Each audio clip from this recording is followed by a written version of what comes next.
비정상이라고 여기지 않고 점차 정상이라고 여기고 있는데요. 특히 요즘 문화로 자리 잡힌 웹툰 문화에서 동성애를 콘텐츠로 다룸으로써 접근성이 보다 쉬워지고 인식이 보다 쉽게 변화하는 것을 알 수 있습니다. 동성애를 점차 정상적이고 차별을 해서는 안 되는 존재로 변해가는 추세에 기독교적인 신념에서는 여성과 남성이 만나 가정을 이루어야 하며 동성애는 비정상적이며 존재해서는 안 되는 사랑의 형태다라고 단정짓고 있습니다. 때문에 자연의 섭리를 따라야 하는 인간이 여성끼리 사랑을 해도 된다는 이런 말도 안 되는 인식은 없어져야 한다고 생각하고 동성애를 해도 된다는 인식 때문에 남녀가 제대로 만나지 못하고 비혼을 택하는 일은 없어져야 합니다.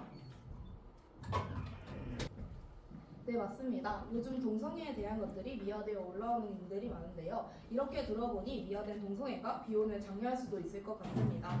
심각할 정도로 손쉽게 접근할 수 있는 동성애 콘텐츠를 국가 차원에서 제재한다면 참 좋을 것 같습니다. 그럼 다음으로 동성애 말고도 개인적인 인식 문제로 비혼을 택하는 문제가 있을까요? 네, 동성애가 비혼을 하게 되는 이유기도 하지만 조금 더 문제가 되는 사안이 있습니다. 바로 변질된 페미니즘에 대한 문제인데요.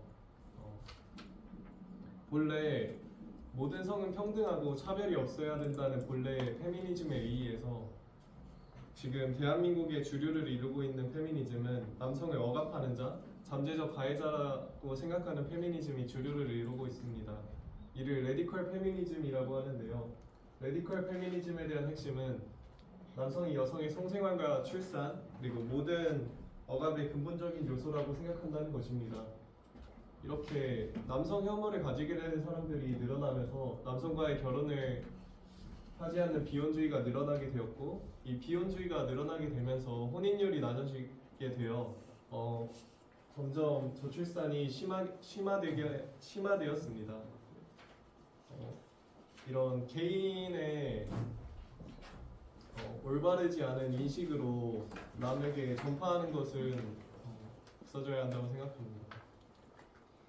기조에서는 개개인의 인식 문제가 흔해진 동성애 콘텐츠 때문이라고 쉽게 잘못된 인식을 가지게 되는 문제가 있었고 뒤틀린 페미니즘 사상 때문에 비혼을 추구하는 개인이 늘어나고 있다고 보았는데요. 문제를 해결하기 위해 올바른 내용 전달과 잘못된 사상 전파를 막아야 한다고까지 말해주셨네요.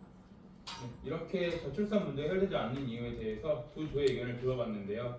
너무나 많은 이유가 있기에 두 조가 주장한 내용들을 가지고 누가 옳다, 옳지 않다를 가릴 수가 없을 것 같습니다. 그래서 저희는 지금까지 저출산 문제가 해결되지 않는 이유에 대해 토론을 진행했으니 결과적으로 저출산 문제 해결 방안이 있나 없나에 대해서 조원들의 이야기를 들어보고자 합니다. 먼저 장은하고의 의견 먼저 들어보도록 하겠습니다. 저는 저출산 문제를 해결하기 위해 여성가족부 폐지와 더불어 저출산을 핵심으로 하는 부서가 신설되어야 한다고 생각합니다. 왜냐하면 지금까지 여성가족부에 저출산 정책을 맡긴 결과 오히려 급속한 출산율의 저하만 불러일으켰습니다. 그렇기 때문에 저는 여성가족부를 폐지하고 저출산과 인구정책의 핵심을 둘 부서를 신설하는 것이 필요하다고 생각합니다. 저는 저출산 문제를 해결하기 위해 여가부 폐지와 수십조 원을 썼음에도 출산율이 낮기에 아이를 낳았을 때 받는 복지가 아닌 낳고 살아갈 수 있는 과정에서의 복지가 필요하다 생각합니다. 기업들의 지방 분산화, 지방으로 인프라 및 교통 구축, 다주택자 세금 증액 등 새로운 정책들이 나와 올바르게 시행되었으면 좋을 것 같습니다. 네, 저는 저출산 문제가 해결되기 위해서는 개개인이 가지고 있는 가치관이나 인식에서 많은 개선이 필요하다고 생각합니다. 특히나 개개인이 변질된 페미 사상이나 동성애적인 측면을 긍정적으로 바라보고 있다면 결혼이나 육아를 긍정적으로 바라보기 힘들 것이며 그렇게 개개인이 갖고 있는 동성애 그리고 페미 사상을 버려야 할 것이라고 주장합니다. 네, 저는 개인의 인식 개선이 우선적으로 필요하다고 생각하는데요.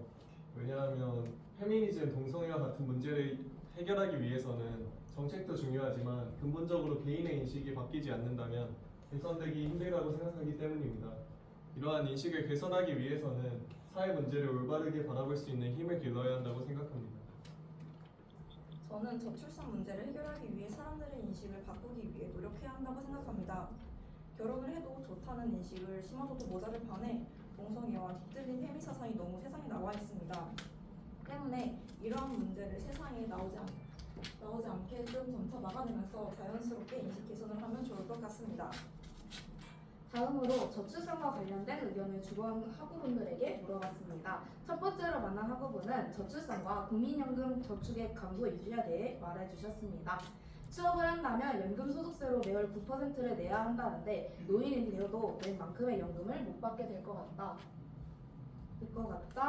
빨리 저출산 문제를 해결해야 할 것 같은데 마땅한 정책이 나오지 않는 것 같아 답답하고 불안하다. 지금의 우리나라는 아이를 낳고 양육하기 좋은 사회가 아닌 것 같다라는 학우분의 의견을 들을 수 있었습니다. 네, 두 번째 의견으로는 남녀 갈등에 대한 의견이 나왔습니다. 자신은 변화하는 사회 속에서 사람들이 갖고 있는 인식이나 페미니즘 사상으로 인한 남녀 갈등 등으로 인한 가치관으로 결혼에 대한 제도가 좋아져도 문제가 있을 것이라고 주장해 주셨습니다. 그렇다고 해서 지금의 제도가 좋다는 것은 아니고 물가에도 문제가 있으며 집을 구하는 데도 많은 문제가 있으니 그 두 가지 일상 속에서의 부담을 먼저 줄여줘야 할 것이라고 해야지만 결혼에 대한 지원을 확실히 해주는 것이라고 주장해 주셨습니다. 마지막으로 통합적인 소감을 발표하고 마치도록 하겠습니다. 저희는 이번 토론 활동을 통해 젠더 갈등과 가치관의 변화, 시대를 역행하는 정책들이 저출산에 얼마나 큰 영향을 끼치는지 알 수 있었습니다. 과거 남녀가 서로 부족한 부분을 메꾸고 도우며 살아갔던 것을 떠올리면 현재 우리 사회는 갈등이 만연한 사회라는 것을 느낄 수 있었습니다.